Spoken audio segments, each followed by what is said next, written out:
And the guy cuts me off, and I almost fall. Going full speed around a corner. He like stops at the corner, and I flipped out on him. And then I won the race, and he disqualified me for swearing at him. Was his name Jack Reese? Like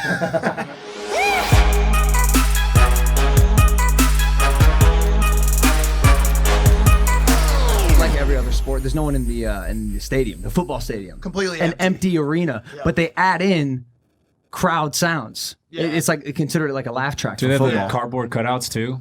Only NBA's doing that.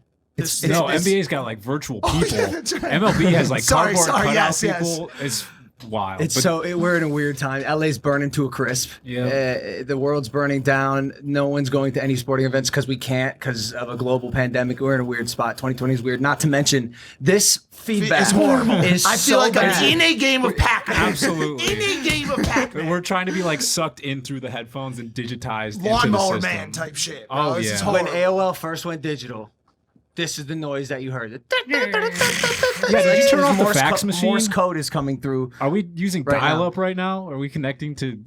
We'll tell you what's happened, Impaulsive audience. There's a good chance most of you have fallen in love with our beloved engineer, Bradley. Bradley, we know you guys, you know what he looks like, you know his personality, you know him, you love him. Brad has moved on. Yeah. Brad's, he moved back to his home state to go achieve some personal goals. And we got a new engineer, his name's Travis. And so far, he ain't fucking doing it. Hey, you do great. Let's put all the pressure on him on the Travis, first I'm day. kidding. Hey, I know it's no problem because we're gonna figure this out and we got an ace guest. An ace guest. We've had, I mean, shit, dude. We're really living up to our name, the #1 podcast in the world.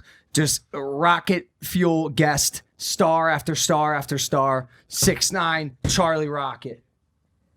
And we got a phenomenal guest today. We good on the feedback? That feels much better. I feel like I'm no longer in a microwave. And I'm back.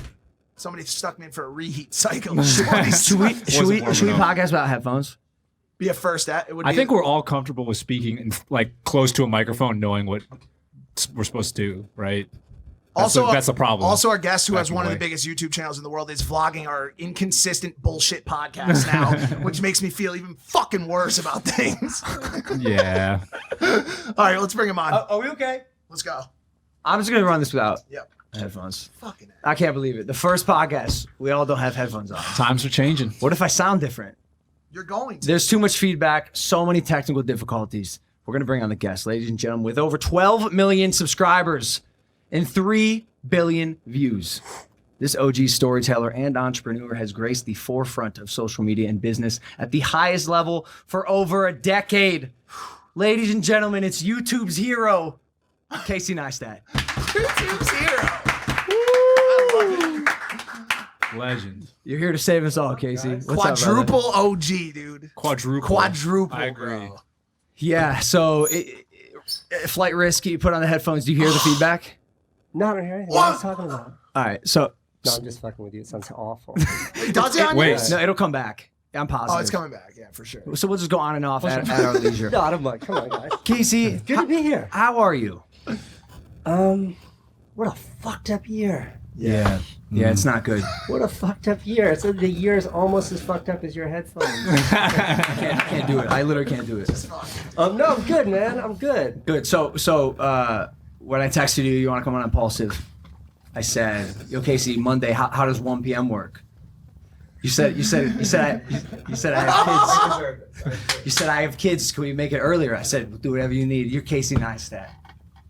11 a.m. sound good? He says, yeah, it might be a little late, 11:30, 12. I got a conference call. Busy man, entrepreneur, business guy. Sure. It's 1 p.m., Casey. You're 2 hours late. We've been sitting here. Everything was perfect. And then the moment you came, the headphones is feedback. It sounds like Morse code coming through the wires. I know, it's just, this is penance for bad karma for me not just committing to 1 o'clock to begin with. No, it's all good, but you're here now. You knew. Sort of. I'm here. I'm here now. Happy to be here. Yep. Is it the kids? Is that what? Because you said can it be earlier? I have kids. Is that what happens when you have kids? I mean, sort of. No, what it is since I moved to California, I have a policy. I don't keep a schedule, which means I'll only I don't commit to anything. Are you joking? I'm dead. It's the most awful, punishing thing for everyone in the world but me. But I don't keep a schedule. What's the reason? It's just like too much It's stressful. And it's like when I lived in New York, I had like, you have like 10 appointments a day. I was running 3 companies. I was like doing a video a day. And it's like, I don't want to do any of that right now. So yeah, I just refuse to keep a schedule. I refuse to keep a schedule, and I refuse to schedule phone calls. Is it because you live in Los Angeles now?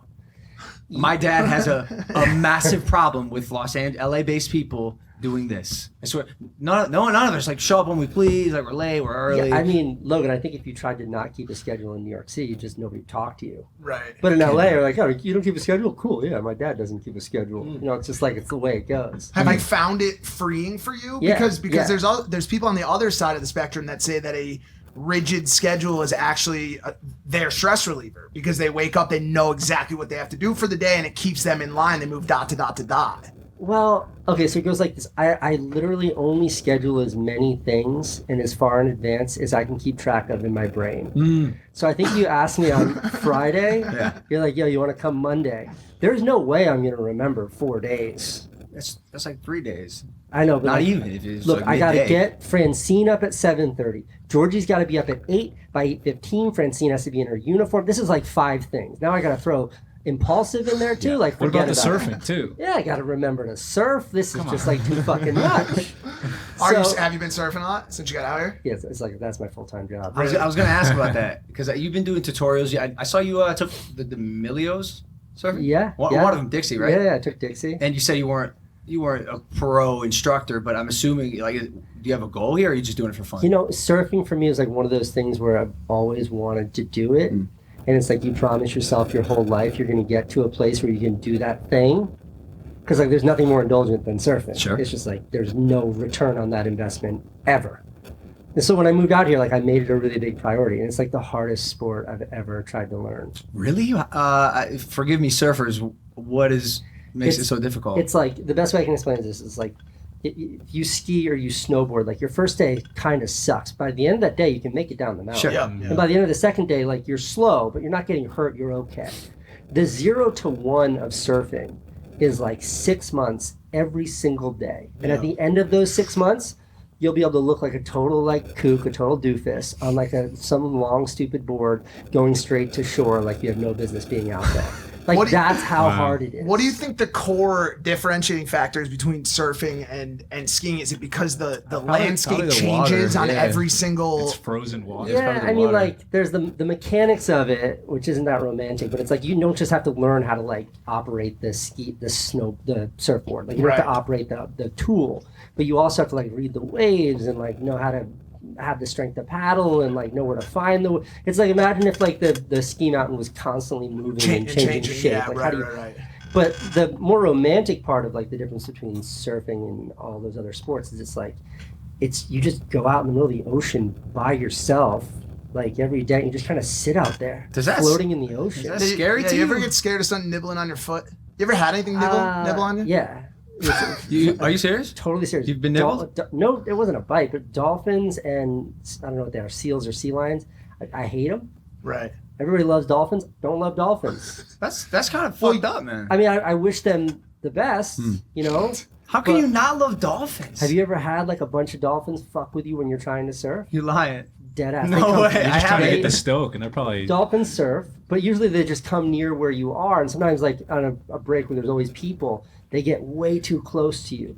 And when you're sitting on a surfboard, like, I weigh like 180 pounds, all of a sudden these like 500-600 pound monsters, like 10 of them, come close enough to like almost touch you. It's a scary thing. This is dark, but is this like the origin of like dolphin rape? Like you Well, yeah, so I was just going to touch on that, and I didn't know if this was, I know that's a real thing. They love having intercourse with humans. Is that the case? Like you'll just be surfing along and all of a sudden you get some double D, some dolphin dick? I've never had a dolphin approach me in that way. Sexually. they're probably just trying to scare would you you- off like locals only, right? Yeah, They pull up. It's just more the idea that like a 500-pound fish or porpoise in this case gets close to you in the water. It's scary. Right. It's like a sea lion or a seal is basically like the biggest pit bull you've ever seen that can swim.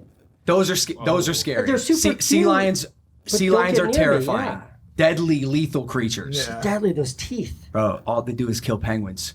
You have to be a sick fuck to kill a Have penguin. you ever seen how cute a penguin is? Nicest penguin. The Nicest. nicest. Animals, You know, they're yeah. gay penguins. And They have partners That's for mad. life. That's mad cool. Yeah, nothing but respect for that. They're probably the closest animals to humans. Well, Penguin. Well, there used to be a human-sized penguin, right? Oh my God, you're right. Absolutely. Do you know about the human-sized penguins? No, but if I look at my bingo card of things we're going to be talking about on the Impulsive show, That's the wild spot. human-sized penguins Bingo. was like square A1. Hey, So see, here we go. have you considered that? I'm not kidding. Have you considered the fact that there was once a human-sized penguin walking around planet Earth? What would you do? You know, it's like how much time of your day, like if you're conscious 16 hours a day, you're sleeping for, how much time do you spend thinking about shit like this? A lot, All of them. a lot. Every Because you waking got to hour. think. I mean, Billy. You remember Billy Madison, right? He brought human-sized penguins into the zeitgeist of culture. I You remember that penguin that used to fuck with him when he would get trashed? That was his biggest fear. Fear. That was the culmination of all fear. And then also in Fight Club, Oh yes. his happy place was the penguin. Remember? Like, It's just another part of culture touching on these important topics that exist in real life. right. These are the issues facing people today. You said surfing's the hardest sport you've ever done? Yeah, I think so. You're a super outdoorsy, beachy, active guy. I see you on the Super 73s, the bikes. I see you outside running. I see you working out. Have you ever slacklined? No, but you know, I live in like the West Side. Like I live in Venice, Right- and so, right like, next so to all those like all my friends are like the hippie dudes that like are super like acro yoga. You know about that? Oh yeah, we know all it's about like it. it's like what was that cheerleading show that was so good that was on? She's the HBO? one. She's the neck. No, no, She's no. The cheerleading documentary. Yeah, That the series that was on yeah, Netflix. My girlfriend made Where they me like watch it. throw each other like 10 feet in the air. Yeah. They do 2 backflips. Like all those like type are all right where I live, and slacklining is a big part of like what their community does. But no, I don't. I've never got Venice the reason I ask is because that it's the hardest thing I've ever done in my life. That's by far I can pinpoint that is the hardest activity sport I've ever Really? done in my life. The problem was maybe that our slackline was wired between 2 mountaintops with a 300-foot ravine and 100 feet long. This is the first time you tried it. No, I did practice, but you can imagine there's a difference when you're about 3 feet high over sand. Right, there's a consequence At Venice Beach. There's a difference in consequences. Dude, there. I had a hard time trusting a rope that was a centimeter thick. A centimeter thick. They told me it has, like 5,000 pounds of pull strength. But I just like, I'm sorry, dude. I'm like semi-logical. I'm not buying it. I'm not buying it. It was the hardest thing I've ever done in my life. I love that you two could get into like a risk video dick swinging contest. Right? He's like, what are you saying about things towing you? Because I actually got picked up by a drone on a snowboard and elevated above the mountain. I had the same fucking issue where I was worried about something snapping too. You guys have both done crazy shit. You've done a ton of crazy shit, Case. Yeah, whatever it takes to get those views, man. You gotta. If it's a flying drone, it's a flying drone. Like slackline over 3,000 feet, bring it on. What was the scariest thing you ever did? Like in life or for a video? For video. You know, the thing is about for a video, and I don't know if this is the case with you, Logan, but like when that drone lifted me, I think we were at the highest, like 150 feet in the air, which is super. That's insane. That's Yeah. Can you pull that off? When that happened, I was also like directing that video. It was like Samsung was paying for that video. It cost a fortune to do it. You go to Finland. Sorry, that was the drone that was picking up Casey We had to go to Finland. It was the only country that let us shoot it. It was our last day of shooting. I had to get the shot of me flying. So like fear wasn't able to come into the equation because I had so much, so many responsibilities in that moment. It's just like when I was hanging from underneath a helicopter on a rope ladder. Oh yeah. Which like weirdly enough, Logan, I think you've been in a similar position under a helicopter before. Oh, You that's inspired me. right. You inspired me. But like, I don't know. You're the only person I know who's also hung from a rope ladder underneath a helicopter. But like, the only hard part of that for me was that we did 2 rehearsals, and like by the time it was go, I was like, guys, like climbing up and down a rope ladder is a tremendous expenditure of. It's like doing 100 pull-ups each time, and this is the 3rd time in sequence I have to do it. But even there, like fear didn't come into play because I'm trying to get the shot. I'm trying to direct the guy up in the helicopter. I had a camera in my hand. Were you nervous at first when you first climbed down the ladder for that shot? Like in concept, when we did it for rehearsal. Yeah. Because all I was thinking about was my safety and the 10,000 things like the safety supervisor said to do. You were over land, right? Over land, yeah. I was over water, so at least I had At least I had that. Sure, it was terrifying, but That drop was going to kill you no matter what. What kind of harness did you have on? I mean, so we did like I don't know what it's called. Like it was a full body, like diehard harness. Okay. But then I had, you can't see it. Maybe you can see it in the video, but I had like the tiniest string that came through my wrist, so I could hang from one hand. Okay. But if I were to fall, like in theory, that would catch me. I made a mistake. We made a mistake, not me, maybe the stunt team, and we did. I forget what the harness is called, but it was only a waist harness, and for part of the shot, I leaned back, right, and then let go with both my hands. At the time, I didn't think anything of it. Then I landed. I was like, wait a second, this hard. I could have so easily just slid out and fell 400 feet onto water. Like who knows what would have happened, but. Yeah, it's like a rock climbing harness kind of situation. Exactly. Yeah. But you know also that there's big and differing levels to this shit, because I just saw you in David Blaine's video, right? Yeah. David's a maniac. And he rode some balloons to 20,000 feet. Yeah, I think he might have gone like 22 or 24,000. Like the point is, like he was in like an area too where you can't breathe at that altitude. Right. You know, like I think up to 15,000 or something, you're kind of okay. But at that height, there's like not enough air in the air. Isn't that what he was training for? Yeah. He did all the hypoxia and deep breathing and That's training right. That's for that. right. Have you done the cryo chamber, the cryo tank? No, but I'd like to. So the place I do my sports rehab, David was going there to train for Ascension, and the average human goes in the cryo tank for 3 minutes to recover. 3 minutes, 30 seconds maybe. And it's not impossible, but it's also not incredibly easy. Right. Like it's cold, it's freezing, negative 260 degrees Fahrenheit.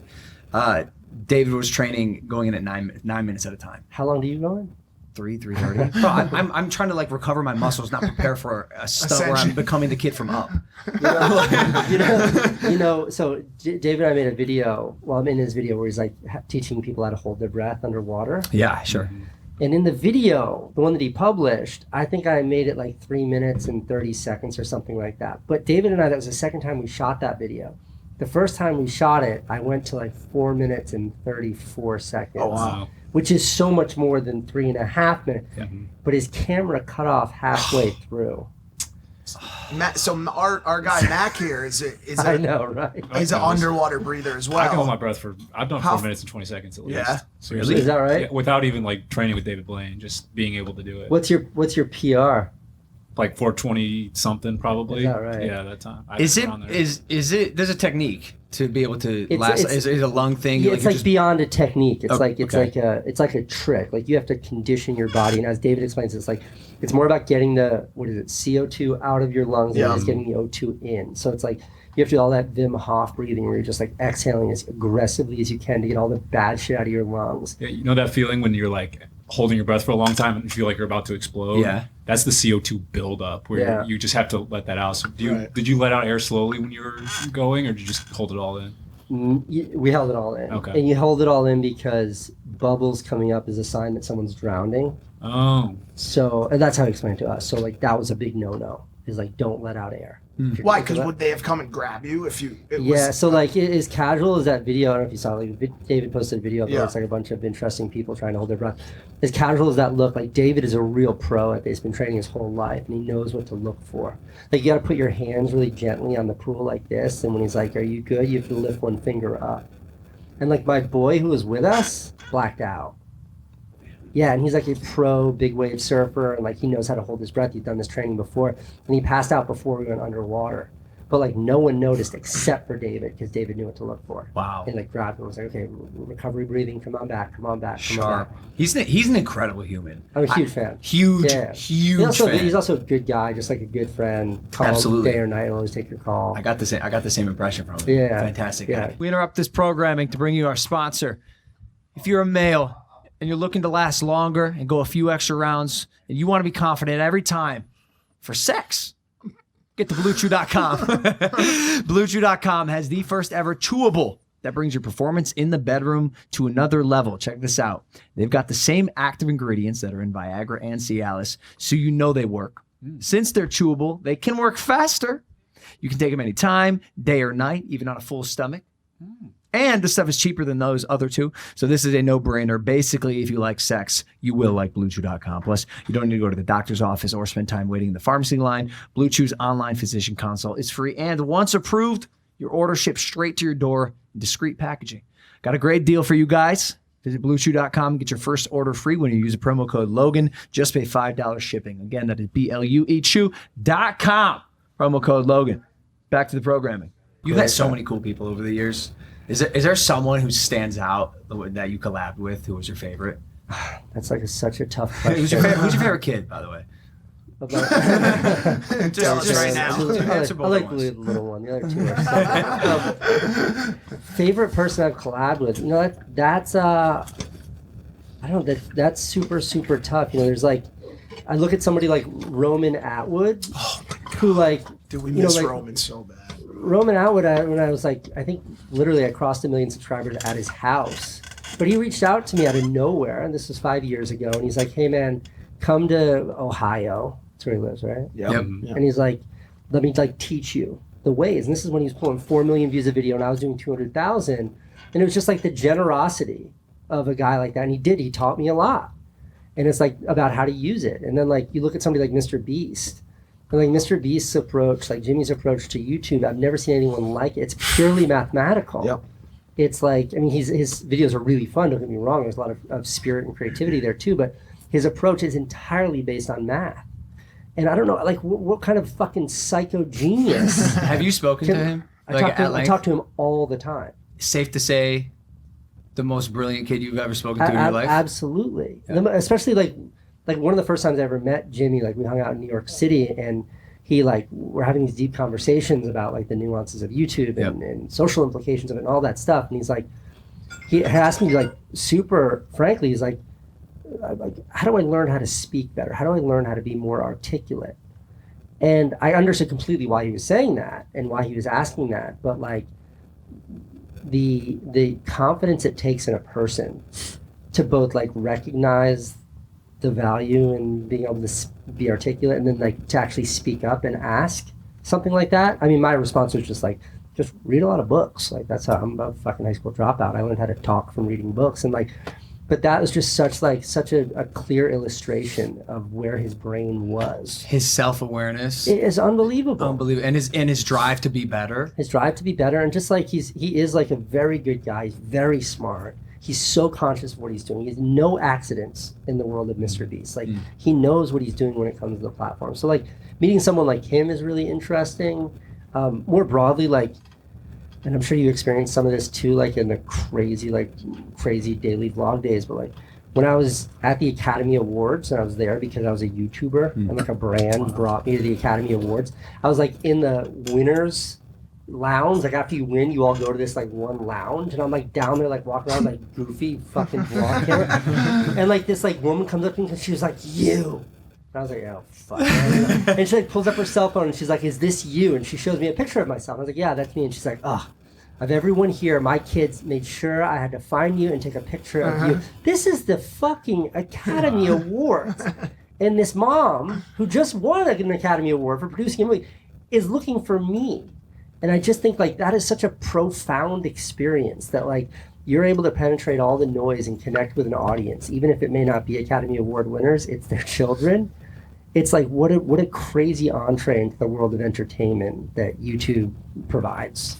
You've always kind of leveled up beyond the average YouTuber when it comes to the people that were willing to connect with you. I met you in Nantucket years back. I didn't even have a YouTube channel at that time. I was just a fan. And you were there sharing the stage with, I think, like Deepak Chopra. Like, I don't even remember who else spoke at the time you did. But what is it about you that has always connected you and been the person that the Academy Awards chooses? Or you know, what is it that you do differently that sets you apart from YouTubers that vlog or YouTubers that make prank videos? Like, what's different about Casey Neistat? You know, I don't know. I'm old. For starters. You've been doing it for a long time. Yeah, just like doing it. Like before YouTube, I was still doing it. And I think that like, you know, like I started making movies in like 98 or something. I was like a teenager. and you just learn. And like before YouTube, I had to find other places to like do my make my videos, like tell stories. So I think that like there's a recognition of how hard it is to succeed in other places. You know, like my HBO show, which was in 2010, like you can find that show on YouTube. Like it's just a vlog. Yep. But it was way before vlogging existed. But it was all I knew how to do, so I put it on HBO, or HBO bought it then. Neistat brothers. Yeah. And I think that like, you know, and then I made feature films, and I made like regular movie theater movies, and I worked for the New York Times making movies. But really, like, if you just zoom back and look at all of it, it's all just fucking YouTube videos. I just put them in different places before YouTube became what YouTube was.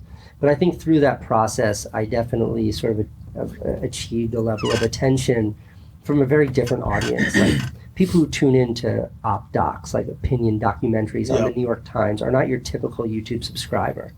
And that's like, you know, for years I used to make videos for them. I think I did 5 or 6 videos for them over 3 or 4 years.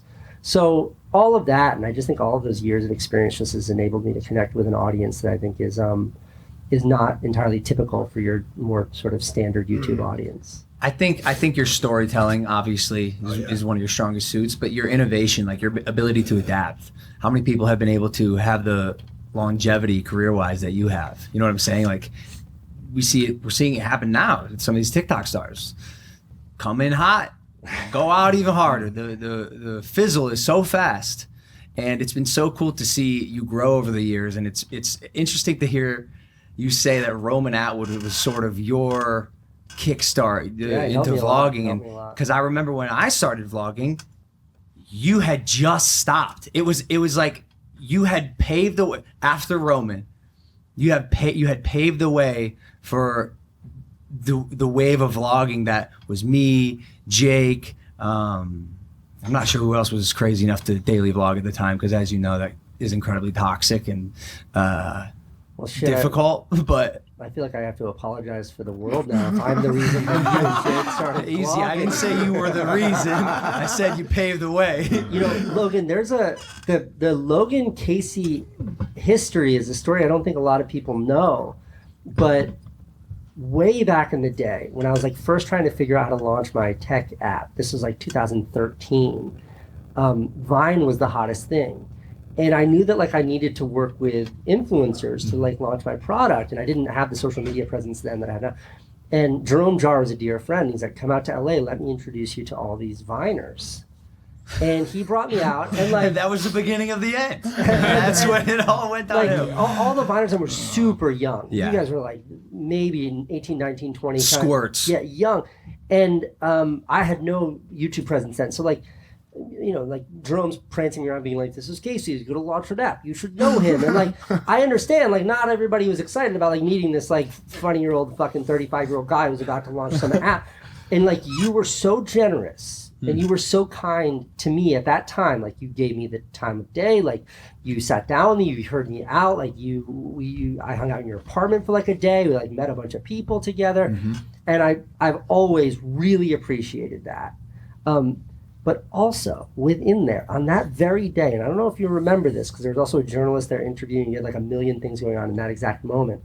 But this is when you were living at, I don't know what the address was. 1600 Vine. Every Viner, which was the biggest platform out, every Viner in the fucking world lived in that building. And I said to you then, I was like, you guys need to do a YouTube show right now. I was like, do a daily vlog. And this is when no one was daily vlogging. This was like Fun for Louie was the only daily vlogger. I was like, you guys need to start a vlog, use this entire building as your set, and all the Viners in here as your like talent.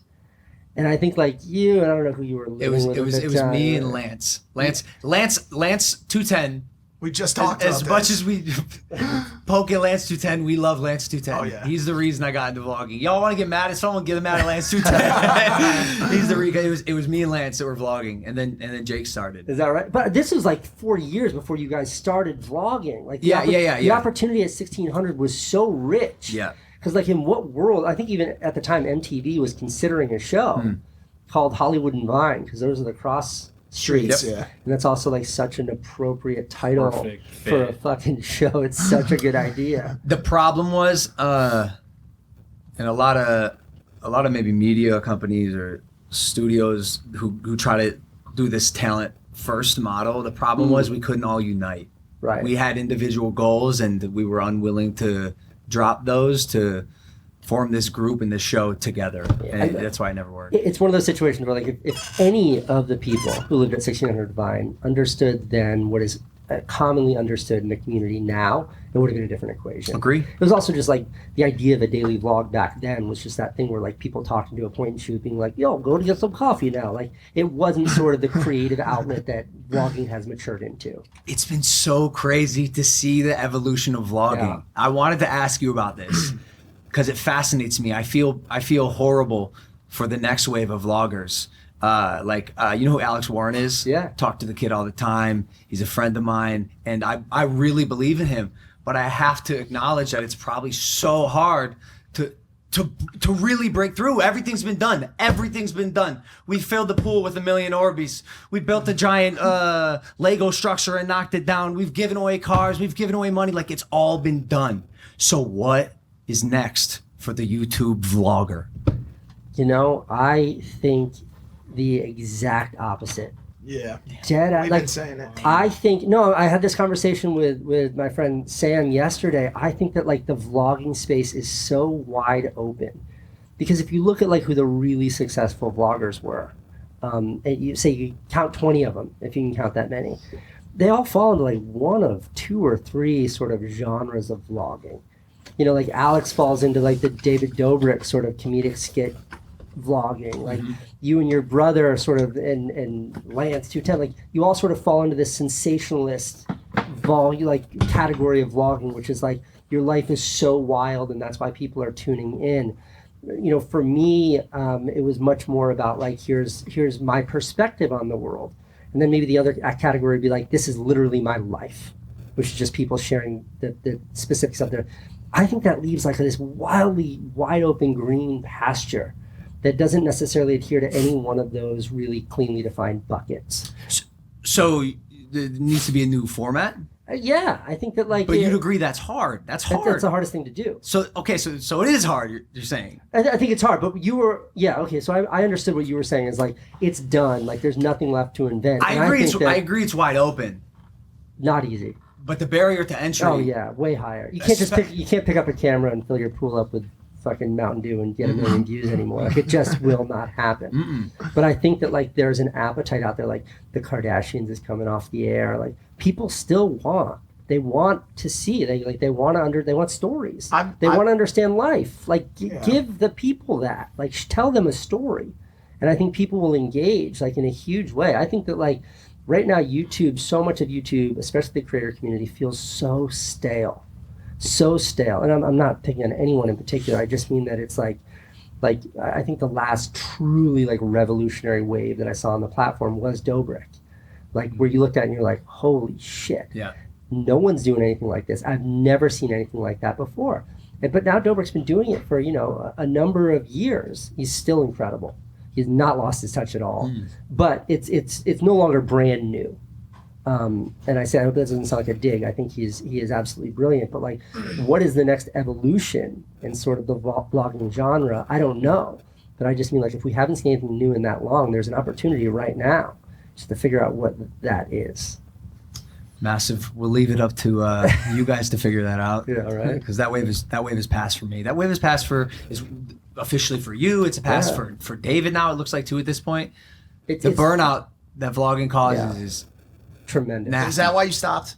2016, right? I mean, yeah, for me, it's like, I think about it a lot, but it's like you put so much of yourself out there. I had a great conversation with Phil DeFranco about this because that guy's been doing it forever. Yeah. But you put so much of yourself out there, you externalize so much of who you are that you land at this like weirdly existential place and it's like, shit, what's left for me? And I know that's how I felt towards the end. And then like you start to just go through these motions of making videos that are less the sort of like intimate, sincere, genuine stories. And they're just like, you just plug it in the pieces so you can put content out because you start to get excited about things other than making great videos. You get excited about the money, you get excited about the fame, you're excited about the subscribers, like the constant ego stroke, like all of these things that in aggregate for me anyways, in aggregate, none of those. Like all those are a drip in the ocean, and the ocean is like really sharing an amazing story. Like that's such an amazing, wonderful thing to be able to do. And when that was sort of supplanted, when that was removed and it was replaced with just like post a video, get the views, post the video, get like, I started to not feel great about myself or what I was doing. And that's when you just have to like be honest with yourself and like, okay, I've got to sort of hit the brakes, even if it's a very expensive decision to make. Sure. You know who I think is great, Who? and I think is a new genre? Jeff Whitaker. Oh, the barbershop? agreed. You went on, right? Dude, it's such a good show. Yeah. And you can see he's still getting better with every episode, which means he's got a long way to go. Yes. But like you've got long form, like your podcasts, and you break it up, you put it out in pieces, and it's great, and there's a number of different ways to consume it. But I feel like Jeff has merged what is effectively like conversation with actual like a YouTube format in a way that's really compelling. And as he like ramps up the comedy, and he like leans into Jonah as like his foil. Yeah. You know, he's like, who is it? Conan had Andy Richter or whatever. Yep, He's like a guy who would sit on his like it's maturing into something that feels really rich. Like there's no talk show in the YouTube community that doesn't follow sort of a traditional format. And Jeff's show is something really new. It's refreshing. It's refreshing. When I first saw it, I really liked the format. I was like, format. You could tell right away. It's like there's something here. It's almost the same model as like a carpool karaoke, where it's like there's a what's it called? What's that type of activity? Menial task, menial activity. Going on, yeah. While the character, what's the word I'm looking for? I think I just had a stroke. Oh. But also it takes a certain guest for that show because That's it's right. a very dry humor. He just had me and my girlfriend on a couple weeks ago, and it was too much for her. Like for me, all right, so I sit down in the chair. First thing he does is lean over to adjust the chair, and a heroin needle falls out of his pocket in front of me. And he goes, "I'm so sorry. I don't know where that came." And my girlfriend looks at me like, and I'm like, just trust the process, laugh at it. But it's certain people I don't think could go on that show. And you have to be able to laugh at yourself in a major way to go on that show. I mean, he put me in his closet and he's like, make sure you stand to the left side because I'm going to cut the door down.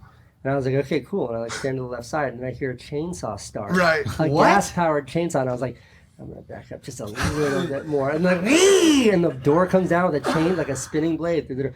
But look, Did he tell you he was going to do this beforehand? Or? I wasn't worried, but Right. it plays, man. It's good humor. Like it's a good show. It's a good show. I think he's doing smart things. He's a good interviewer. A lot of that humor is really, I think, really sophisticated. I'm a huge fan. He had one of the D'Amelio sisters on. I think it was Dixie. Yeah, Dixie was on. And the Connecticut connection. There it is. Did you ever think that the biggest celebrity in the world would be a 15-year-old girl from Connecticut, from Greenwich, fucking Connecticut? Dude. No, what a story. Holy Crazy. smokes. They're the two of them, like they're slingshot at the speed and acceleration with which they found success. But Logan, you brought up earlier like the life cycle of like a YouTuber and how quickly you burn out and like how quickly somebody comes up and replaces you. And it's like, if you think back, like all the way back in the day, like movies or TV, it's like, you know, there would be like a movie star that has like a really good run. It's like 5 or 10 years where they're all the rage. And then like when it became like Britney Spears and like Paris Hilton and like, remember that? And then it became like 5 or 6 years and they just sort of, they had their, and now with social media fame, it's like here today, gone tomorrow. Literally. Yeah. And I don't mean that in a negative way at all. It just means there's always a new kid in town coming out of nowhere. Like last June, who could have predicted it would have been a teenage girl from Connecticut who's a fantastic dancer. She's an amazing like entertainer. Right. But who would have seen that coming? And then a year later, she's got she's got 72 million followers. Absolutely insane. Like in 1 year. Like that, there's no precedent for that. And where do we go from here? Do you know? Do you have advice No. for Is it behind those these- glasses? So many people have skyrocketed so quickly, and I am genuinely concerned about like what they say, what goes up must come down. So what advice would you give to anyone in the past year who's popped off on TikTok? I mean, it's very generic advice, but I think that like you're a good example of it. Dobrik's a great example of it. But like diversification matters. You know, like Logan Paul, what does he do? He's that guy who makes those crazy YouTube videos, and it's like, well, actually, no, he also has a a wildly popular podcast. Oh wow, he can also host. He also has like a clothing line that did very well. Cool. Now he's a subscription thing. Boxer. Yeah, Boxer, like, don't forget. Professional boxer. Hip hop artist. Yeah, groundbreaking. Diss track extraordinaire. But I think that diversification is key. You've done a fabulous job of that. Absolutely. You've done a fabulous job of combining media with business. Yeah, well, I've always been interested in business. It's been true, but it's also like when I take a step away from one of those things, I know that I can lean into the other, and it gives me a lot of confidence. You know, like I was really scared, like when I stopped vlogging, like. It's a weird thing to say because I've been very financially successful in my career, but like when you turn off that, when you turn off that income that is constant when you're posting a lot of videos, it's a scary thing to watch your income go down, and just to have the confidence in your other options is a really big deal. So when you see these individuals that are just blowing up right now, like I love how. Like, Dixie's recording music, and like they're putting out a fashion line and doing a makeup line. Like they're really diversifying what they're doing. So to me, like that feels like the right thing to do. Absolutely. Yeah. And I asked you a question earlier about what separates you, and I think you're talking about it right now. I think the influencer or content creator's ability to diversify outside of the digital space is the longevity, security, or securer of that longevity. You know what I'm saying? I mean, he's talked about this dozens of times. When he started boxing, when he started exploring outside of YouTube, the confidence boost that gave you when you walk in a room and what it does for you as a person, how it represents you, right? You become people look at you different. YouTuber, professional boxer. Right. There's an energy that you carry. Do you still train? I do. Not currently. In the midst of an injury, but yeah, I still train. You want to spar? No. I mean, I used to fight. I've been fighting my whole life, but I don't ever. I'm like so scared of getting hit. Ooh, that's the thing. That's the my biggest. I see people. I go to the gym. I see little highlights on Instagram, hitting pads, hitting the speed bag, the heavy bag. Great. I mean, we call them pad warriors. Like, you can look as fucking good as you want. Your hands can be as quick as you want until you get hit in the head. Like, really hit in the head. Have you lost time of your life because of a head injury? Like, blacked out, unconscious? From fighting, yeah. Really? Yeah. How bad was the hit? It's like, you know this really well, but like when you're sparring, if you're sparring with a really talented sparring partner, all they have to do is touch you, and they got through. They don't need to knock you out. You just need to know your defense was down. When you're sparring with a weak partner, they're just trying to kill you. And I was sparring with a really weak partner, and we were sort of goofing around. I let my guard down. I wasn't paying attention, and just clocked me in the head so hard. Temple shot? Yeah, temple shot. Like didn't break the nose, but like gushing blood. And it was that thing where it was like, you call it seeing stars because you literally see stars. Yeah. And the weird thing about seeing stars, you feel the stars. Like those tingles are coming through your eyeball. And it's just like, the reason why I don't want to get hit, it's not because I'm afraid of getting hurt, broken half the bones in my body, but my brain, like take away my brain. What am I left with? Like I gotta make a living off this face? Like it's not gonna get me there, Logan. Like I need my fucking intellect. How much more of a living do you have to make, Casey? Didn't you make a living from CNN in one quick check? With the Beam. When Beam was bought for $25 million. I talked to Banks about this morning, and he said, is Casey still making videos? I said, he's still making videos. He said, didn't he sell the Beam to CNN for like 25 mil or 30 mil? Like, why isn't he on a boat somewhere with his family, like fucking around? Yeah, I mean, I was actually on my father-in-law just retired and he got himself a boat. We were out on the boat. So he does. Here in CT. Here, right? Yeah. Marina Del Rey. Nice. I mean, there were like no strippers or champagne. It was like my mother-in-law and like we had bagels. The next closest thing. Yeah, we had bagels. We had bagels. Everything bagels. It was really good. Lock spread. But no, like you can't. I'm like really fortunate financially, and like I'm able to appreciate that because I came from nothing, so I have a real appreciation of what financial freedom gives you. But also like you stop doing for a while, even if you're not worried day to day about paying the bills, you start to like lose your sense of self. And I think that's why you see like the Warren Buffett's of the world. Like how old is that guy? How rich is that guy? He's still busting his ass every day. It's like that's what keeps you sharp. It's what keeps you alive as you get older. You'll see this a lot with elderly people. The day they stop working is the day they start to fall down that scale towards death. That's you know, right. my grandmother worked until she was in her mid 80s. I heard you just play Sudoku, honestly, like crossword puzzles. Just that'll keep you going. Exercise the mind. Yeah, solve a Rubik's cube. You know what it is? It's the difference is working or doing because you want to versus because you have to. Right. You know, like I for the last couple of years I've been in a position where I only work because I want to. Like I enjoy it. Like I love it. Like making a movie, like that feeling when you finish and edit is so satisfying. It's just like playing with a new camera. I still get excited about tech. Like check out this mini tripod I got off Amazon. It costs $43. I'm so excited about it. Like it makes me really happy. But it's a satisfying thing. And to give it up completely, because like when I moved to California, I promised myself not to work for a minute so I could adjust to a new life. I 6 months into it, I was like, what am I doing? Like, what's the point? Like, I'm fucking bored on the inside. And like, you pick up the camera, you start doing it again. And I'm very lucky to do it because I love it. You're creating for you. Yeah. This was the biggest realization and breakthrough that I had my whole career is when, after the burnout, after the toxicity, after the what's next moment, I realized that the only thing that's going to keep me going to my fullest potential is if I'm creating for me because I like it. I just enjoy it versus being succumbed to having to fulfill an obligation that an audience has placed upon you, maybe indirectly, but it's existent. And so the moment I switched my mentality and started like really just only focusing on doing the things that make me feel fulfilled and happy, my life changed. Yeah. Joe Rogan's another good example. Like, there's no way that guy's not set financially. Like, he's the most successful podcast forever. Ever. Yeah. He still shows up, still does it. And you watch that podcast, you see it in his eyes. Passion. He fucking loves it. Yep, absolutely. He is not going through the motion in those conversations. He's so engaged. He's so curious. And I think that, like, that's his thing. Like, I think that if all the money was turned off, like, I'd still be showing up every day.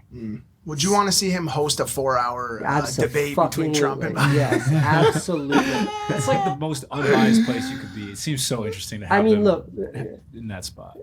Joe or not, personally, I think he'd be a great person to do it because I think that like a lot of more liberal crowds see him as like a very strict conservative. But if you watch his show, he's not. He doesn't care. He said he was going to vote for Bernie. Yeah. But just the idea of having a debate not be like a 15-second say gotcha to the other guy, and then the other guy gets 15 seconds say gotcha to you. And Open it's like, format. Just this idea of like letting two people talk across from each other for 4 hours, make it 2 hours. I'll still show up. Like, that is fascinating. Yeah. And like, we got to make a decision here who we're going to vote for, and like, give us that venue. Right. I find, like, I don't want to get all political, but like the I don't know if you watch the Democratic debates when they had like 16 people on stage and each person got 5 seconds to say something. It's like, this is how we're supposed to choose our next leader? Yeah. This doesn't work. It's all fucked up. Yeah. So when I saw that trending on Twitter today, I was like, hell yes, I would love 4 hours of conversation. It'll never happen. Never happen. It'll never fucking happen. I think so? Nah, it's not going to. It's Why too, not? too risky. What do you mean risky? Too risky. For who? I think Joe Rogan is a liability, is what you're saying. No, I think it's uniquely. I think it's uniquely too risky for probably Biden would have the most to trouble lose. With it, yeah. Trump also would have a lot to lose. Every time Trump sort of sits down for a big interview, and it goes in a direction that he's not maybe planned for, there's always a conversation that he has to then. I don't know if you saw Bob Woodward, who's like a big journalist. Bob Woodward took down Nixon. Yeah. He had an interview with Bob Woodward, and Bob Woodward sort of backed him into he didn't back him into a corner, but he asked him a question frankly, and Trump came right out and he was like, yeah, I downplayed the coronavirus. This was just last week, right? This was last week. Huge that's right. thing, yep. And I just think that like the people who are in charge of like a Biden campaign or a Trump campaign, they know that like if these guys are able to speak in an unfettered way, it's just like the bigger net you cast, the more likely you are to sort of say something that maybe shouldn't be said. It's like taking them out of a boxing ring and putting them out in the street barefisted with no fucking coach. But Mike, the unfortunate thing is for like us voters, we need that. Yeah, I like these like cookie cutter messages and these like one-liners and these like scripted teleprompter speeches. It's like, how are you supposed to learn about a potential candidate? The thing I'm the most sick of in this current cycle is I don't want to hear a candidate tell me what's wrong with the other candidate anymore. Yeah, that got hot with Trump in all it is, 2016. It got hot. It's went through its motions. I'm sick of it. I'm done with it. I'm tired of hearing sleepy Joe Biden. I'm tired of hearing from Biden that Trump's I don't want to hear this shit anymore. You know what it does? What are you going to do to reunite the broken fucking country that we live in right now? Like yesterday, I'm a big politics junkie. It's like all I do is read the news. But like a couple days ago, Bernie came out and said that he thinks Biden should be spending less time talking about Trump and more time talking about how he's going to help low-income Americans. I agree. And it's like, I don't know what the latest numbers are about how many people are out of work because of coronavirus, how many people are struggling because of healthcare related to coronavirus. Like, that shit keeps me up at night. And I don't know what Trump's going to do to fix that. I don't know what Biden's going to do to fix that. And that's a really unfortunate place to be in. You took a little bit of a leap in the last election when you came out and said that you were going to vote for Hillary. Do you feel you have a political responsibility? A lot of influencers or personalities tend to stay away from politics, but I don't think it can cost you. It's a really costly thing. And I think like for all the shit that I got in that video, it wasn't because I endorsed Hillary, or I don't know if I endorsed her, I just said I was going to vote for her. I think it was the way that I presented it in that video. Like when I made that video, I was really frustrated that no YouTubers were stepping up. Like this is right when like the Trump grab him by the pussy video came out, and it was like, now we're used to that. You know, we're used to that's nothing now. Yeah, that's common shit now. To grab him by the pussy is a 24/7 thing but like, now. You know, to hear that and it was like, wow, this guy's going to run for president. Nobody's talking about this. Like, I know, it was really hot.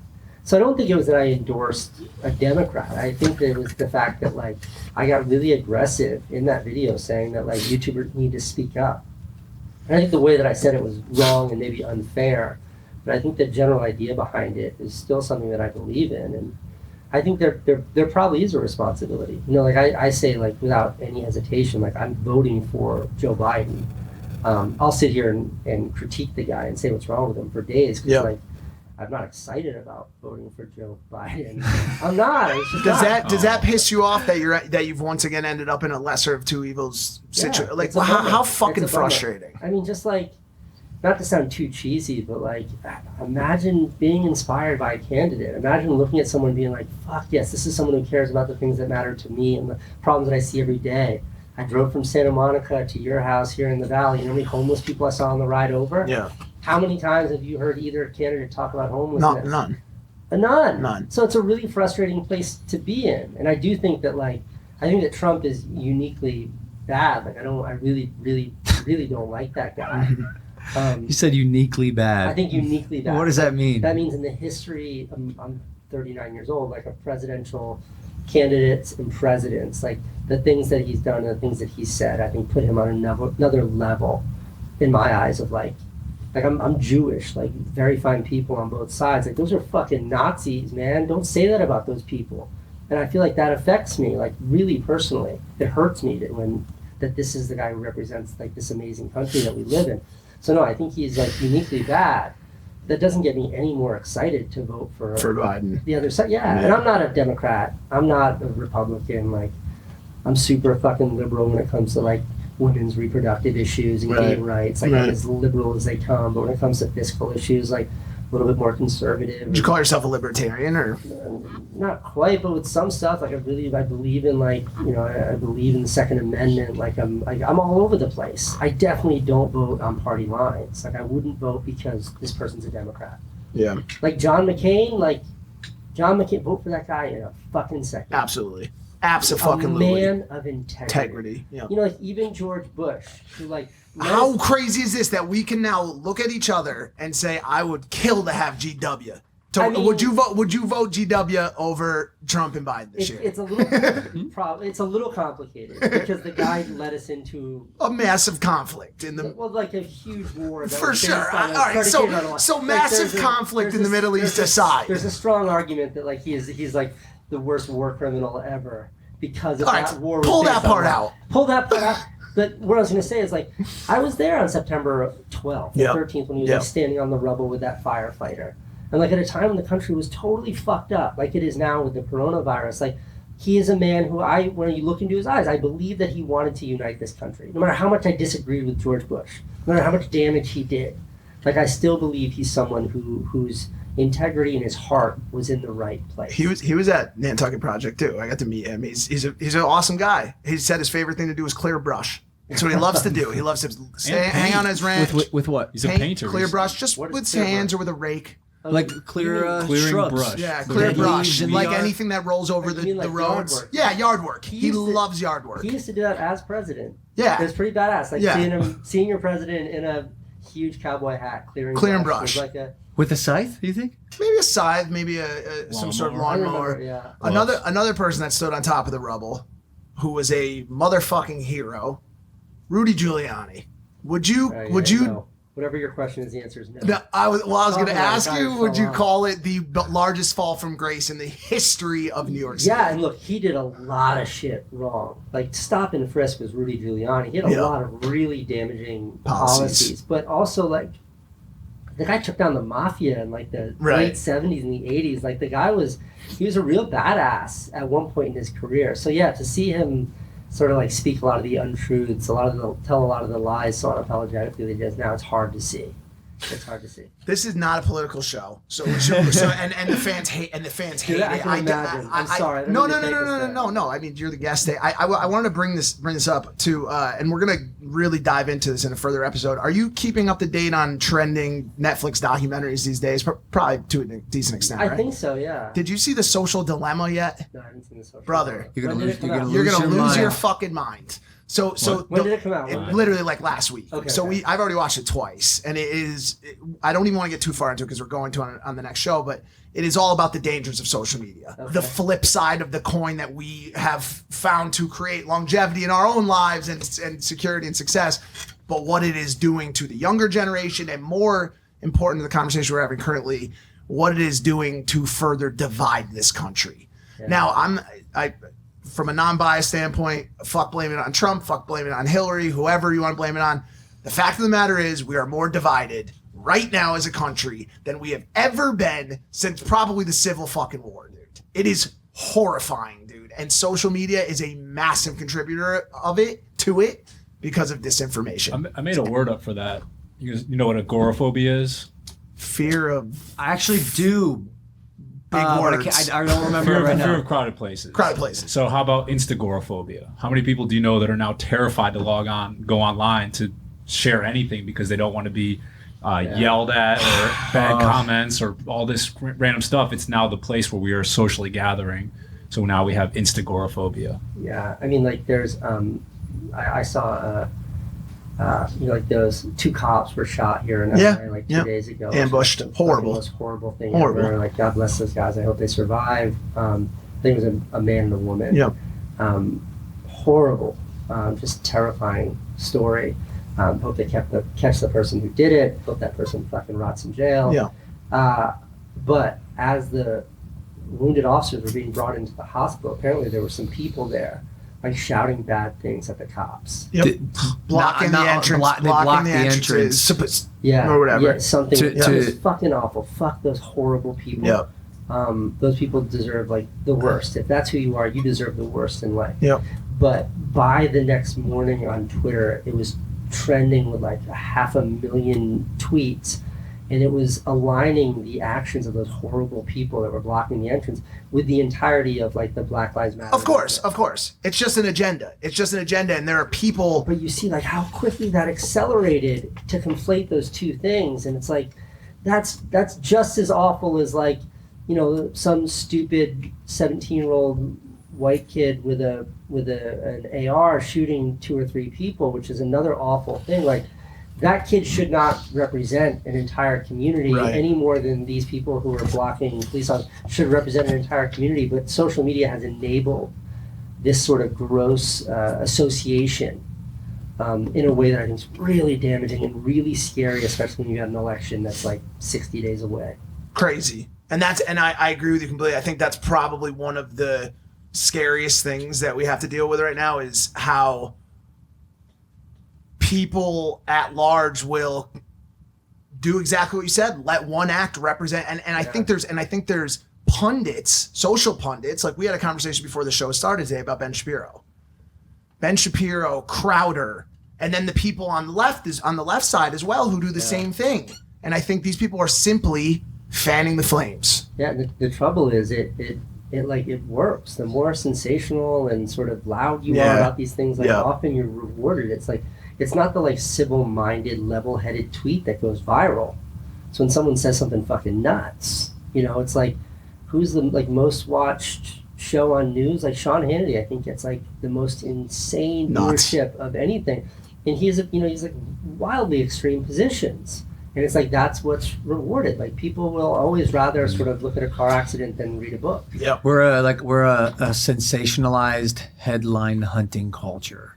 It's so much easier to read a headline and find an agenda that you think kind of fits yours and then hop on the bandwagon. And I think we've always been that way as a human species. It's human nature. It's human nature. When you combine that with what social media can do, like what's ahead is really scary. You should definitely watch Social Dilemma. It is fascinating. Casey, it's wild. Fascinating. One of the stats they give on it too is that fake news spreads at a rate of six times faster than real news.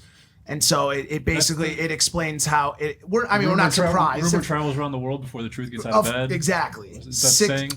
Yeah. Something like that. 6 times faster, and it explains the whole backstory of how Pizzagate came to fruition because of people started talking about it, and the Facebook algorithm recognized people who believe in Pizzagate also believe in chemtrails, also believe in HARP and anti-vax, and Facebook started serving Pizzagate. So Facebook was in the end partially responsible for Pizzagate getting some sort of traction. Is this all in the doc? It's all in the doc. And which led to a guy going and shooting up the pizza place. And that's the shitty thing is like at the end of the line for all of this sort of sensationalism and fake information being spread around. It's like people do get hurt. Like there's real consequences, and we're having to confront that now, and it's so scary.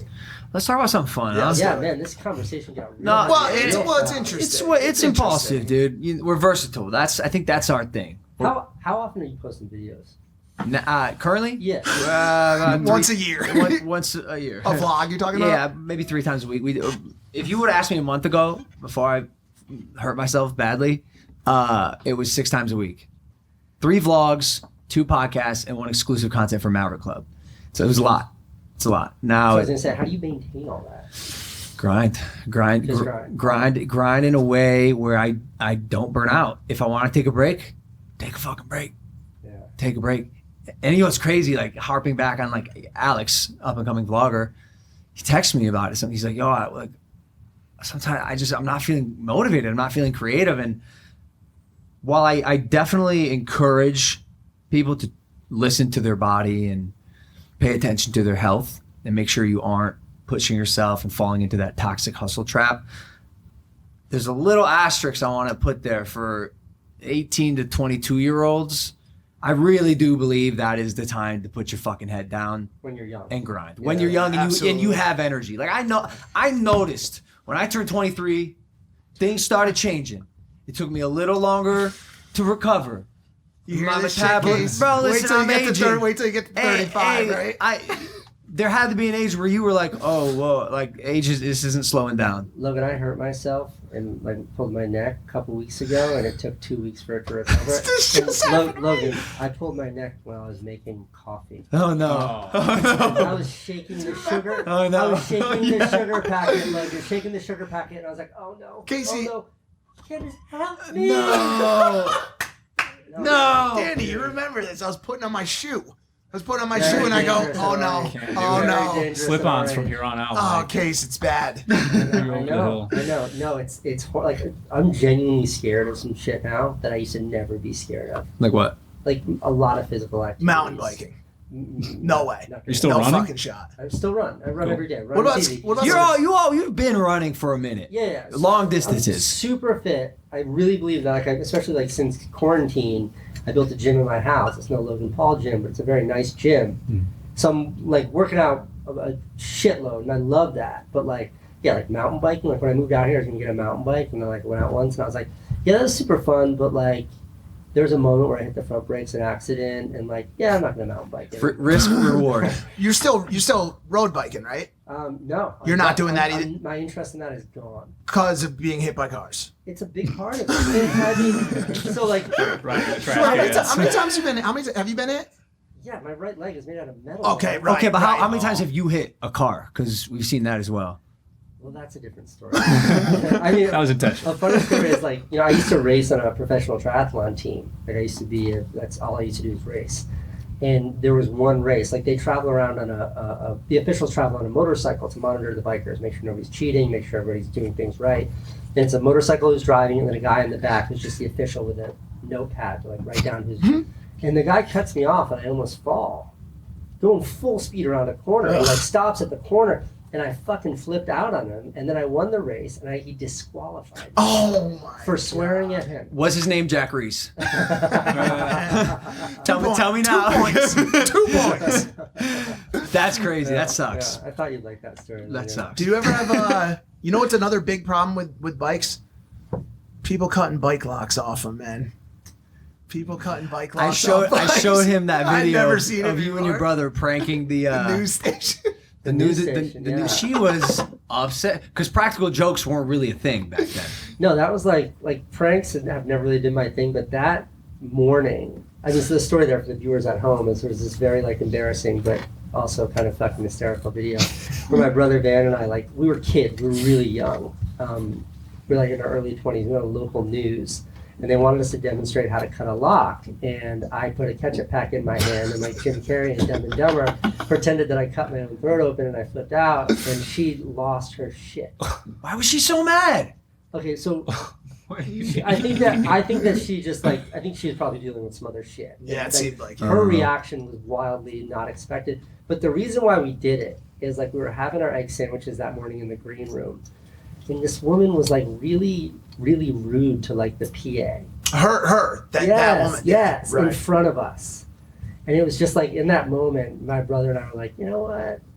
Let's get a reaction. Let's get a reaction. There's nothing like a good fiery not reaction. Just, I have to say, like in my old parent maturity, it's like I no longer really like any jokes that are at the expense of another person. Same. Yep. And that's why like that one there, like iPod's dirty secret, that was a joke. But it was at the expense of Apple computer. Like they can take a joke. Those Right. guys can handle a hit. Like bike lanes. Like yeah, the cop shouldn't have written me the ticket, but ultimately like, it was a very self-effacing joke. I was the one falling off the bike.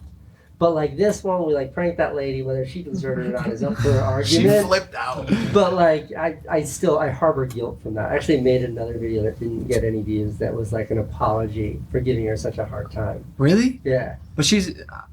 I don't know how much sympathy I have for like the No Fun Club. No, sure, she You flipped know? out, but like even so, like we were not. I wasn't supposed to do that. I'm like, come on, I'm like a conservative guy. Like I don't want to hurt. So I felt like the idea that I hurt her feelings, like it bothers me 15 years later. Did you have a punk phase? What's a punk fit? Like where you were just a Troublemaker, little rebel rouser.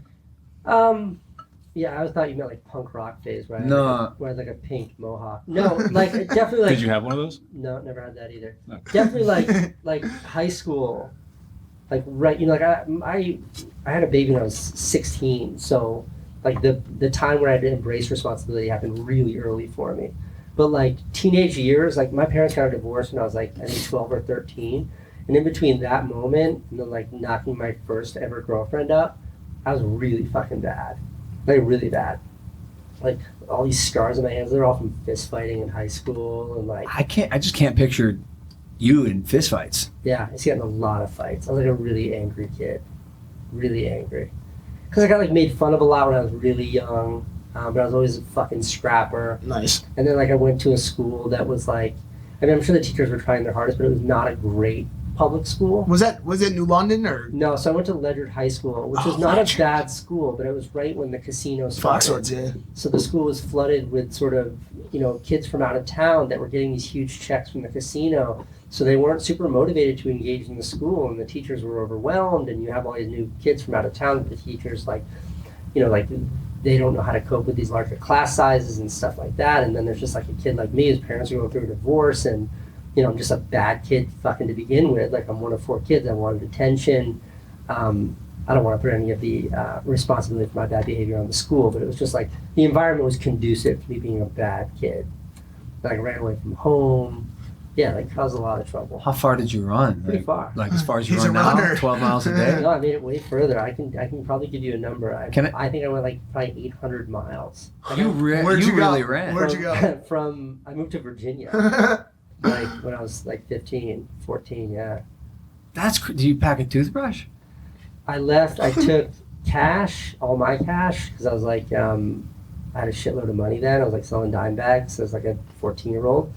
And my box fan. Like, I still sleep with a fan on. Like, I couldn't sleep without a fan. Because the noise or the feeling of the wind? The White noise. noise, yeah. Yeah, I need the noise. It's like, Why don't you just do the phone? The phone, like... Phones I mean, didn't yeah, exist. like, There was phone no was such all- thing as phones. Yeah. So he brought Yeah. a box fan. Box fan. Logan, Yeah. this was like 100 years. They weren't the wheel hadn't been invented yet. Like, yeah, so like when I left home, I left with like what cash I had and the box fan. That was it. And a baby mama.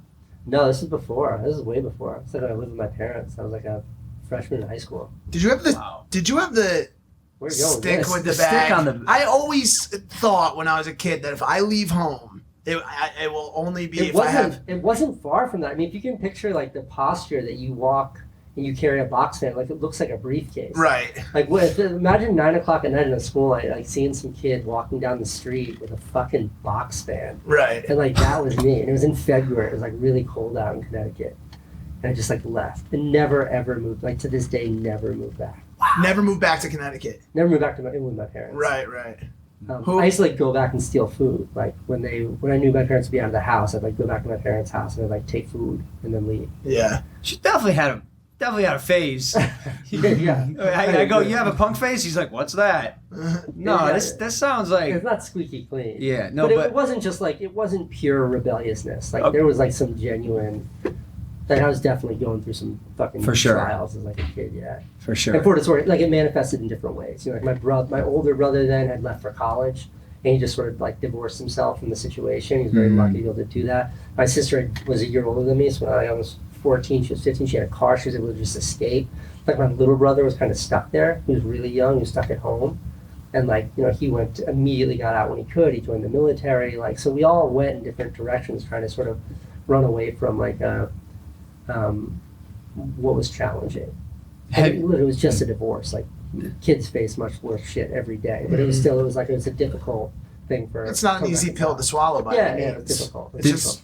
Did any of your upbringing like inspire you to work out, to exercise? Like I'm always like genuinely curious when I see you post these pictures of your 12-mile runs, 14-mile runs. Like I'm like, yo, doesn't he have things to do? That's so far.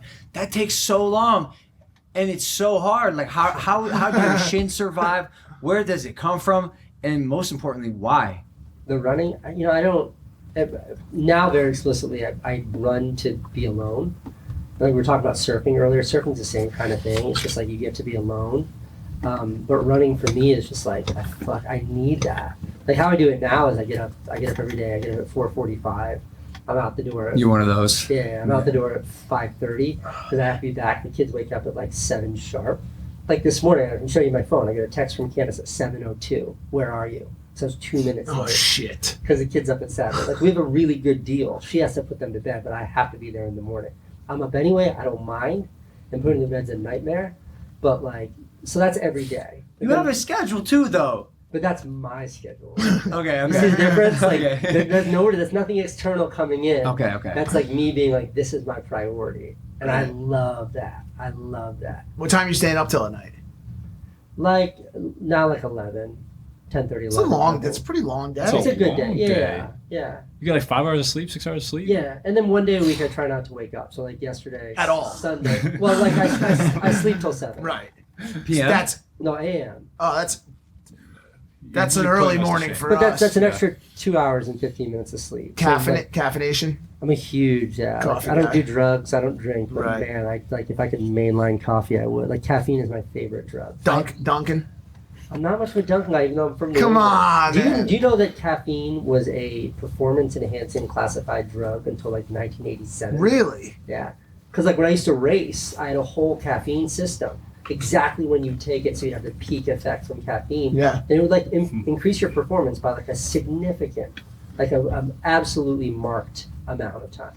In my adult life, I discovered really discovered caffeine. It's special, and right? and the effects. I hate that I agree with you. Like I really hate that now I, a person who once never drank a cup of coffee ever, and like adamantly lived by that because I was so proud that I was able to just do my day with no added substances in my body. Every day now I drink 1 to 2 cups of coffee. I'm on 2 today. Today's the first day I drank two cups of coffee in the morning. Slippery slope. It's a slippery slope. Yeah, I drink. That's about. You want to know how bad my addiction is? I drink instant coffee. Oh, what is instant Casey? coffee? Here's, Let me explain why. No. A couple of reasons. I'll hear you, but Well, I don't need you. I don't expect you to agree because I am wrong and I own that. okay, all right. The That's all I need. caffeine, the amount of caffeine in instant is off the charts. Right. But here's the real reason why I drink. It's the quietest way to make coffee. You got 2 babies. You're getting up to go for a run. If one of those babies gets up, your whole day is shot. Yeah. The quietest way to make coffee is instant coffee. What about a French press? It's pretty quiet. A French press is pretty quiet, but the time is almost double the amount of time it takes. It is not instant, so I get that. Bro, these are things you don't think about when you're not a dad. I'm like literally like, absolutely. wait a second. He has to be quiet in the morning, so his kids, his babies, don't wake up. You cannot be loud. And now this is all making sense to me why you say you never want to be a dad, because that would be impossible. You'd be running around the house screaming, making coffee, kids waking up. Yeah, I'm serious. It's gonna be tricky. It for may sure. not ever happen for you. I'm actually having my first Baby. little trial with it right now. What are you With saying? parenting? What are we talking about? Here? We got a French puppy. bulldog. A puppy, yeah. Yeah, Oh. French bulldog. Michael. His name's Michael. Hey, Big Mike Jr. And when he falls asleep, it's very important that he stays asleep because he has severe separation anxiety. He misses his mommy, and so when he wakes up, it's for as long as he can go. And so when now when I get up to piss in the middle of the night, I'll fucking sit down on the toilet. No. Wait, why? What is it? It's what does less that do? sound, like in the room with the piss hitting the water. It's like a closer proximity to the water. You look me in the eyes right now and tell me you're serious. I'm serious. It makes less sound. I don't know what to say. What is Bro, it? aim it towards the edge. We're men. Oh. We're I don't men. know. I haven't really You thought can a lot of it aim. through. Precision. It's the You best. guys know it's I'm the not, best part you guys about know being I'm not really good at aiming, dude. I'll hit, just shoot and spray. See what Yeah, I'm happens. spray and pray. But like, yeah, you start to do these things that reduce fucking sound, so you don't wake up someone that could make a serious hassle in your life. And destroy your world. And destroy your life. In that moment, can destroy your world. Yeah. Destroy your life. Yeah. Yeah, So, it's my first test. Bro. You're making me real excited to be a dad. I Hey, I got a question. How come no family channel? It's putting the kids out there. Like my kids are in my videos, my kids are in my photos, but like I don't show their faces, and I try my best to make it so it's sort of hard to invest yourself in who they are. I don't want people to feel like they know my children. And Yeah. I got nothing but love for people who have family channels, for people who found a place that works for them. But for me, it's just like fame and notoriety like has really taken a toll on me. Like I'm super fucking weird. Like I gotta go to therapy. I got crazy social issues. Like I like go out to dinner is my biggest fear in the world. Like go to a party, like no fucking way. Like let's go to Soho House Malibu. Like I would rather sit in a 7-Eleven bathroom for the afternoon than go to Soho House Malibu and have someone come up to me and be like, hey Casey, we have a mutual friend in common. Like that is my biggest fear. I have a new app coming out. Always. It's my single, like that moment, my heart, like I'll run a marathon and keep my heart rate under 110. In that moment, my heart rate will be 160. Like it is a panic. That has to happen all the time. That happens to me a lot. I can't imagine you like an Yeah, established I- actual so businessman I entrepreneur. don't go out. I don't want to meet new people. Like the last time we went out, no shit. Last time I remember going out was like for my daughter's school fundraiser. I was there for 10 minutes and then Candace looked at me, nodded her head, that meant you can go now. I ghosted. She was there for 3 hours. Yeah, I was there long enough for the teachers to see me, and I was happy to be there. I was not happy to be there. No, let me think of another way to say it. I understood why it was important for me to be there. I loved the school, wonderful people, Yeah. wonderful parents. But the idea of like meeting all new people, shaking hands, what do you do for a living? How do you like the school? like, it makes me fucking panic. So but you're not an introvert, or you are? I think I'm probably definitely an introvert. Okay, because This what you're man describing, runs to be alone. Of course, he's Yeah. introvert. Yeah, but this is also the guy who puts himself out there for millions of people to see, and not to mention the That's public just him and the speaking, the camera. business meetings. You know why? You know why I like that? Like that, it's just me in my room editing. Public speaking, like I can walk onto a stage and there can be. I think the biggest audience I ever spoke to was like 6,000 people. Without a script, I could like you could put an EKG on me, my heart rate would stay totally Sure. level, nothing. When that's over, if someone comes up to me and it's like, great, now we've got about 15 people backstage that want to meet you. Fucking terror. I'll turn white and try to figure out how to get out of there. Wow. Yeah. It's that connection with other. Yeah, it's so like- so yeah, you it's must like- love the Streamy Awards. I saw you at the Streamy Awards. those situations, but like when I was at the streamings, I had like a really specific agenda there. I was trying to film something. Right. So it was like all heads down just to capture that one thing. Not a big deal. Do you, What about? I'm sorry. No, I'm it's just like genuinely curious. No, I'm go, always go, go. curious how But creators you had asked me about Family Channels. The point is like, yeah. I was never like this before. And I think a lot of this has to do with my like naivety about fame. Like I always thought like, I never wanted the fame. I loved making things and like, like the number one validation or the metric of success when you make something creative is how many people choose to engage with it. That's a quantification of the success. The fallout, the result of that is like an insane amount of fame that I never really felt like I signed up for, even though of course I did. And it's just like, it messed with me. So when it comes to my kids, the idea that like I make the decision that they're gonna be famous just seems something that like I don't wanna put that on them. Owen's old enough, Owen's 22, and he's like, yeah, let's make a video, we make a video. The babies are just like, they don't know what they're signing up for. How old are the babies? 1 and 5. Maybe I'm just trying to like provide some logic here, so maybe there's something. Is there maybe a window where it is somewhat acceptable to vlog your baby until he becomes like truly like sentient and conscious? Yeah. And then you say like, oh, now this is like a fully fledged human, Like forming sentences and. 1 was when we stopped putting Franny Got in it. videos. Okay. And I think that was way too late. Georgie, it was 1 week. Like when Georgie was born, I made a video of him holding her and you can see her. And then that was the last time I ever really put her in. Wow. But look, I put a video up yesterday and like you can see the kids running around in it. I'm having a conversation with Franny. But like, they're never the sort of the focus of it. You see the back of their heads. It's important for me, like being a dad's such a huge part of my life, but like to try to share a story from my life without including me being a parent as part of that feels disingenuous. So I try to make it about me being a parent, not getting to know these little kids. It's crazy because you've inspired so many people. You've been a wave maker in the space for so long now. Your Do What You Can't campaign was awesome. That's a Awesome. good project. Brilliantly executed. It's crazy because you really are like a brand expert in a YouTuber's body, and that's your crossroads, and I definitely think that's the niche you fill. So I just can't imagine the amount of people who want to come up to you and just pay you a compliment. Yeah, Casey, you that's- inspire me, yeah. and still you go inwards. I mean, like this happened 2 days ago, and I feel bad because I guarantee you this kid's gonna hear this podcast. But a good friend of mine who's a very successful traditional filmmaker contacted me. He's like, "Look, great kid, lives near you in Venice, just wants to have coffee with you." And I had to write him back, and I was like, "Dude, I'm really sorry, I can't." And then he's like, "I understand you're busy," and I was like, I responded, I was like, "I'm not busy. I'm doing nothing. I just don't have it right now. Like I can't. I don't want his email. I don't want to like. I hope he succeeds. I just don't." I appreciate that transparency. I really do. There's nothing worse. We talk about this all the time. There's nothing worse than being ghosted or just like straight. Like you had the balls and confidence to say, "Look, dude, this isn't me right." Only because I love the intermediary. Like the Okay. second half of that story is I was surfing with my kid brother 2 days ago in Venice, and like I don't like to ride my bike home with my wetsuit on because like it's just fucking Rash and disgusting. shit, yeah. It's just shit grows in there. So I like rinse off at the public showers, and then I put my clothes on. And as I did that, like I put my clothes on and like strapping my surfboard to my bike. This guy comes up and he's like, "Wait! Do you have 5 minutes?" I was like, "Absolutely not." No. I was like, fucking nuts. And then he's like, "Wait 1 second." I'm like, "What's going on, dude? You want a picture?"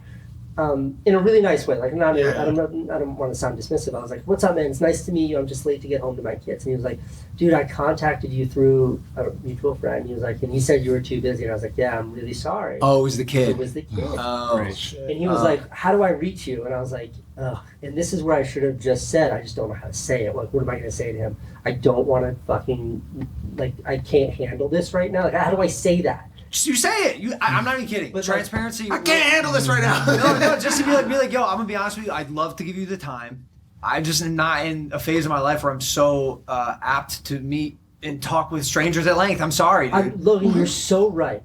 You are so right in the way you just said to me that I would accept that and I would appreciate you saying, for whatever reason. Oh, no. In that moment. No, I mean, in that moment, like, the panic sets in and it's genuine fucking panic. That's crazy. All my head goes to one place, which is how can I end this as quickly as possible? And it's always the same. It's like, bro, just email me. He's like, I've emailed you 10 times. You're like, just email me. You say it again, like you're just panicking. That's literally what I Just said. email me. He's like, Just telling email me me. you've emailed Just email me. Please, just fucking. That's a good out. Where is it boiling from? Is it anxiety? Yeah, is it? It's a crazy anxiety. So it's an anxiety, and you're working on this through therapy right now. Yeah, and I think, like, to get all a little bit, like, reductive, it's like, I just like to make these videos. I love to put them out there. Right. Like, I love to stand on a stage and share a story. Like, I love to post a picture on Instagram. I love a little Instagram story. Like, I love this idea of sharing. Yeah. But then, like, when people come up and they say, "You changed my life, and I want to do this because of you, and will you help me with this?" It's like, I just feel like that is not why I do this. And that maybe that's such a fucking asshole thing to say, and as I hear myself say, it sounds like a god, but it's just like, that's not the part of it that I want to do. Is it the feeling you get when? Because, like, for example, if you're at Outback Steakhouse and a big crowd of people come up and start singing "Happy Birthday" to you, That's fine, totally. Oh, you fine. feel you're okay with that? Yeah, totally fine. So you think it's just the pressure of someone putting all that weight on you of It's like, yo, like, you have. The minute I look at somebody and they look at me like I'm not a person, I fucking lose it. Like, I know you know this, Logan. You can, at a millisecond glance, you're like, fuck, that person knows my videos, knows who absolutely. I am, They're wants this fan. stuff. Like, the minute I catch that, like, the anxiety starts. I'm just into respect. That's all I ask for people who approach me. Mm. I'm sure you've been beckoned, right? You're Yeah. walking by, someone goes, "Hey, yo, Casey, come here." A stranger. How fucking dare you? Bro, I literally say to these people, I go, "Why don't you come here?" Like, I'm not a dog. I don't like follow commands from people who I don't know. And when I'm eating dinner, Yeah. please just that's the one that's my sacred time. But the tough thing That's was like this kid that came up to me, like, I don't think he was being respectful. Sure. And I still have a tough time now. That one's tricky. That's where I honestly can't relate. I can relate to not wanting to do it, but like you know what it is? as long as it's respect, I'm happy to reciprocate. And I do try to be respectful. And I say email me in a respectful way. What's disrespectful is the fact that I don't mean it. I'm not going to email you. Yeah. Well, talking, dude. I just want to get out of the situation as painlessly and as quickly as possible. And I said, look, this is my burden to bear. Like, I should be flattered. Like, it's an honor that these individuals, like, that I'm in that position. There are filmmakers that, like, and people that I look up to in such a way, I see them as gods. Right. You are, like, there's a Beastie Boys documentary on Apple Plus. I look at those guys like they're deities, man. And they're just bros from Brooklyn. And like, those guys are heroes of mine. Heroes. So, like, I understand it. Like, I understand where this kid's coming from. And I'm honored that he feels that way. But when it comes down to that physical interaction, I just lose it. Well, it's a tough conversation to have too. Yeah. It's a mental health and conversations having to do with illness is not an easy, like, you know how many times I've wanted to be like, yo, I'm having really bad anxiety today, I can't talk to you. That's not something people are used to hearing. How do you respond to that? Right, and then you're putting them in a position where maybe they have anxiety now. Yeah, you know, like maybe you're you've making sparked them that. uncomfortable, Yeah. and it's like now they feel guilty versus just like, bro, here's my email, and then the situation's over. I'm not trying to justify it. Yeah, listen, I get it. I get it. Trust me. What did you have for breakfast this morning? Real talk. I had an entire tomato sliced raw. I had 4 ounces of chicken breast, 3 egg whites, and I don't know what the volume is, but like an entire one of those tubs of spinach. Health freak. Well, it's just, no, I'm not a health freak. It's mostly subside on candy, but I have that breakfast every day. Oh. because then like the whole day I'm just good. I hate food. I'm like the opposite of a foodie. If there was a pill I could take and never have to eat again, sign me up. Say this all the time. Same. I hate it. Yeah. So like, what's something that I can eat that positively won't give me fucking explosive diarrhea, Yep. that I won't feel sick, that won't like put me to sleep, and like that's like pure. I don't know what's in all those ingredients that I just said, but they're all like whole foods. They don't make me feel heavy or Spinach, sick. chicken, egg whites, and a slice of tomato. And tomato. Like if the tomato's not in there, the whole balance gets off. I don't even like any of those foods I just said. Like none of them are interesting. But together. Combined. No, I don't eat it, and I'm like, oh, this is so good. Like this morning it was a burden. Like I was running out of the house to come here, and I was like, fuck, I gotta eat. yeah, because I've been up since 4:45. What about the I put candy? 6 What about miles the in. candy though? Well, that's like late afternoon dinner when it's like watching. What kind of candy? Casey, what kind of candy? All of it. Surely Come there's on. like Like stick a of chocolates, hard candy. so Sour, let's go. chocolate, I don't wafer. Like, sour's not my thing. Okay. No Sour Patch Kids. I'll eat them. Yeah. But that's not what I'm going to pick if I get to choose. I like chewy, gummy. That department's really exciting for me. Okay. But I'm also a really big fan of like, Kit Kat, Twix. Small balls, God, Whoppers. Whoppers? Snickers. Whoppers, I find Payday? they can get in the teeth too much and Yeah. it slows down your ability to Too really much malt. consume at speed. Oh. know Oh, so what you're I a mean? gorge, Okay. gorge candy. Yeah, eater. there's only one amount, and that's all of it. And Ah. that's how much I consume. One of my favorite activities is going to like the grocery store nearby, and ever since COVID, they pre-package all of like the donuts and the pastries. Yeah. Sure. So you don't have to the decision is much easier. You just take it. That I really enjoy. So Yeah. no, I'm not healthy at all. But my day always starts that way. But by like 7 o'clock, it's like I'm gonna be asleep in 3 hours. I don't give a shit if I feel Fuck about it. the rest of the day. But I don't want to have to do 12 hours of feeling sick. I'll deal with 3 hours of feeling sick. Spinach used to always freak me out because I'd pour the bag on the pan and then I'd look back and there's a dime-sized Nothing little left. pile What worth of happened to withered spinach. You're left with what Casey used to sell when he was 14 years exactly old. right. Dime bags of Yeah. spinach. How you take your socks off? Stomp left, stomp right. Stomp left? Yeah, stomp the left foot, slide it off. Oh. That's a new one. No, I haven't definitely heard that. What's your You don't use your hands? No. Did you Wow. always do Impressive. that, I'm or so is glad that? I Did asked you this. always do it that way? Because that's the way a 35-plus-year-old would take their sock. You don't have to bend over. Yeah, I don't want to take that risk. That's what I'm saying. Because you can easily pull your I don't wanna fucking hurt neck. myself. That's what I'm You know what I saying. mean? I don't want to hurt myself. What's your favorite non-tripod tripod? Well, it was that bendy thing that I used to use, the Joe. No, I'm saying it's not a tripod. You got to get crafty. You got to put the camera on something. What are you looking Oh, for? my shoe. Okay. Yeah, Nice. So if you look at I always have these sexy, topless, flex, sweaty photos of me when I run. Nice. You gotta put that out there for the bros. You have to. I've Yeah. seen them cycling too. Yeah, Cycling yeah, ones too. Big time, yeah. Yeah. And they always look like I have somebody take them. You just use the self-timer on your iPhone and you stick the phone in your shoe. Nice. Yeah, works perfectly. Keep them coming, guys. Any more? Yeah. Do you still customize everything? Everything. That's like my lifestyle. I learned that from you, and I swear to God, everything now has my logo Just on it. keep- I put my name on Yeah, it. And you all that just shit. keep changing it until it becomes yours. Absolutely. Favorite movie of all time? The Life and Death of Colonel Blimp. That's a tough Yeah. one. That's a tough one. Right. 1943 British movie. We had a conversation about war movies on Twitter. It's a war movie. Yeah. Right, and I said that Saving Private Ryan was the standout in the genre, Of course, great movie. which I still semi believe because you corrected me and said that there were some that should be contenders that I've not seen. Yeah, some really great ones. I don't even remember which ones I I think there recommended. but, was there a Kubrick one? Yeah, in yeah, there? Kubrick, Paths of Glory, Yeah. which is an anti-war film about World War One, is Mhm. one that he made that in 1956 or something. It'll still make you cry and think twice about war, which is a hard thing to do back then. Life and Death of Colonel Blimp is my favorite though because it looks like a Wes Anderson movie. Mm. In fact, it's the movie that Wes Anderson credits with so much of his style. Mhm. It was made in 1943 in England. This was the height of the war when there was nothing in England. You had to save the tinfoil that your chocolate bar came wrapped in for the war effort. There was so little, yet they figured out how to make this movie. They couldn't shoot at night. They couldn't shoot exteriors. So there's a duel scene where these guys have to fight and there's an exterior shot of this huge building. It's just a painting. They took a film of a painting, so they weren't allowed to shoot the building. So it's my favorite. It's a beautifully told story, but it's also really minimal resource filmmaking, the way that us YouTubers make movies. We don't have a lot, we got our camera, let's go. And these guys were during a war, how do we make a movie? And That's they awesome. did it, and the movie is breathtaking. That's awesome. We have to watch that. Yeah, It's incredible. It's incredible. Last question. Yeah. Where is the next destination you're gonna fly on a very expensive first class flight. Oh my God. When I was looking at your most popular videos, you've gone on so many first class flights, like hundreds of thousands of dollars worth of tickets. So the answer to the truth with that is I paid for the first one. I didn't even do that. I paid for it because I flew business class and it was for business, and somebody else, I think it was actually for YouTube, flying to speak at a conference. They paid for the flight. And then I made a video about that. And then the airline saw that video and they're like, oh shit, he's flying back home.